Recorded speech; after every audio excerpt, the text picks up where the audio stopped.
To make mesh, I like to do this on a 6-foot table, or if I don't have a 6-foot table, make sure I have marks for a 6-foot table. I have a 3-foot mark right here, and I have a 6-foot mark down here. I also like to use a rolling chair so that I can roll back and forth as I make my mesh. What I'm going to do is I'm going to start with my mesh and I'm going to turn it so it's this direction.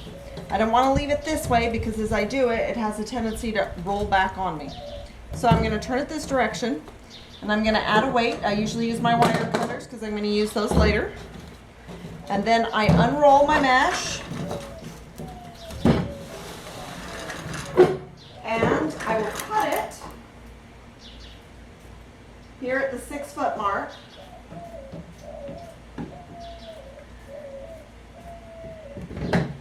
And then I weight it down with my scissors. I'm going to come back down here to this side and I'm going to do pleats. As I do these pleats, it doesn't have to be real precise. I just need to kind of accordion them back and forth.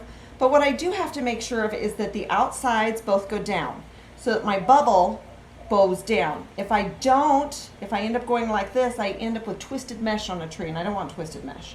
So make sure both of the edges of the mesh goes down. Then I take an 8-inch zip tie and I put it on and I take it to the underneath side. Now I'm going to come to the 3-foot mark and I'm going to accordion it in and bend it down, and once again I'm going to make sure that the outsides are both facing down so that I create this bubble effect instead of a twisted effect.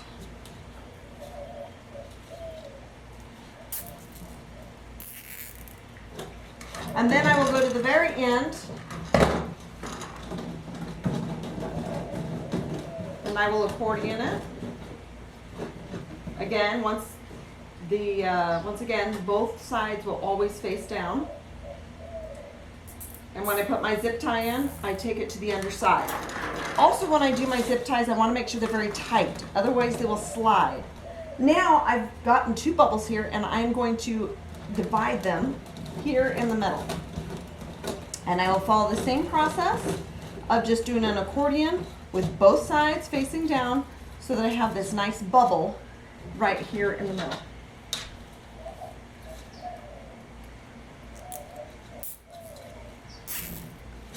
And my final step is to divide this last one in half as well. Holding both sides down, making sure I've got my bubble. Take my zip ties.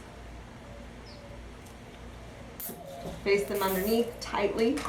Now that I am done, I need to cut off my zip ties. I like to do this over a trash can, otherwise my table gets messy. One of the things you want to make sure of is that you cut right up next to the edge of the zip tie. Don't leave any extra black hanging out. Those tend to cut your hands, and there's no reason for it. You want a nice clean look, as much as you can get it.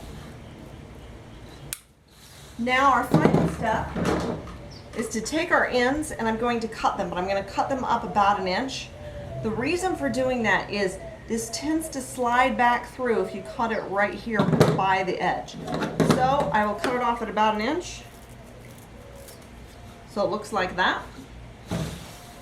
And the other side, about 1 inch. I do this over my trash can.